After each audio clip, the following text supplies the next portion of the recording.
ওম শান্তি শান্তি শান্তি।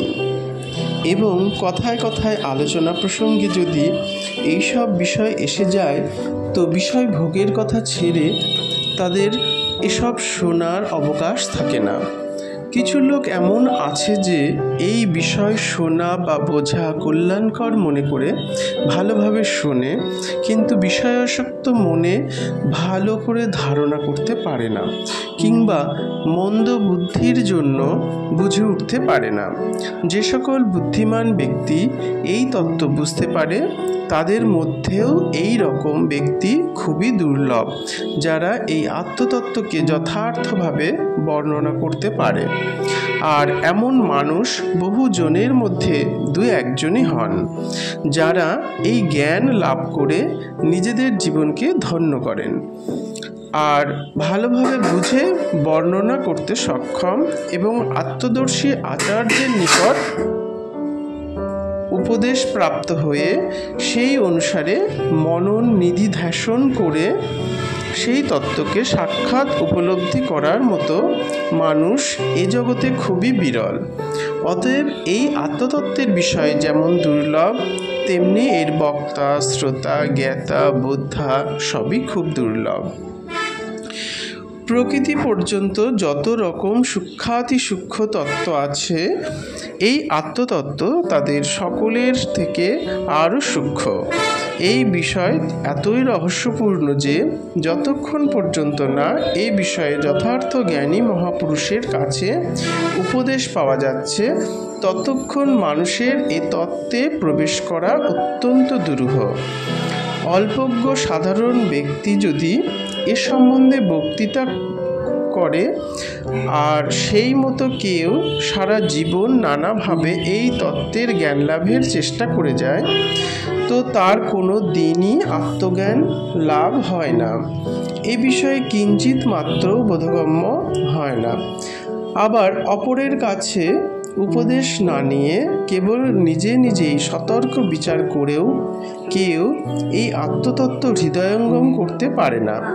অতএব উপদেশ শোনা অবশ্য কর্তব্য, কিন্তু এই কর্তব্য তাঁর নিকটেই যিনি এ বিষয়ে যথার্থ জ্ঞানী মহাত্মা, তাহলে সকল তর্কের অতীত এই গূঢ় বিষয়কে জানা সম্ভব। নচিকেতার ভূয়সী প্রশংসা করে যমরাজ আবার বলতে আরম্ভ করলেন, হে প্রিয়বর, তোমার এই শুভ ইচ্ছা আর নিষ্কলুষ নিষ্ঠা দেখে আমি অত্যন্ত সন্তুষ্ট। আমি এরকম নিষ্ঠা কখনো তর্কের দ্বারা পাওয়া যায় না।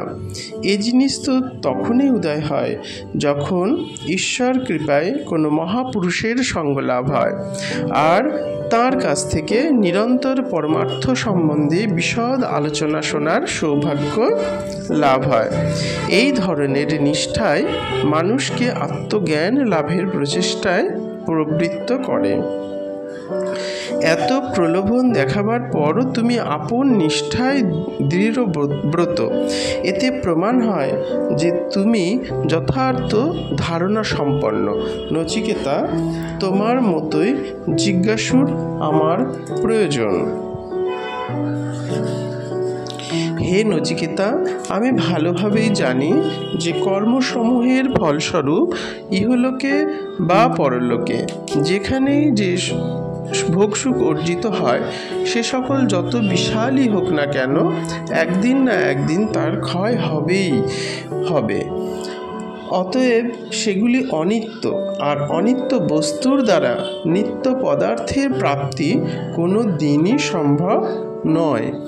এই রহস্য উপলব্ধি করার পরই আমি নাচিকেত অগ্নির চয়নাদিরূপ যে সমস্ত যজ্ঞাদি কর্তব্য কর্ম অনিত্য বস্তুরাজির দ্বারা সম্পাদন করেছি, সমস্তই কামনা এবং আসক্তিহীন হয়ে কেবল কর্তব্য বুদ্ধিতেই করেছি।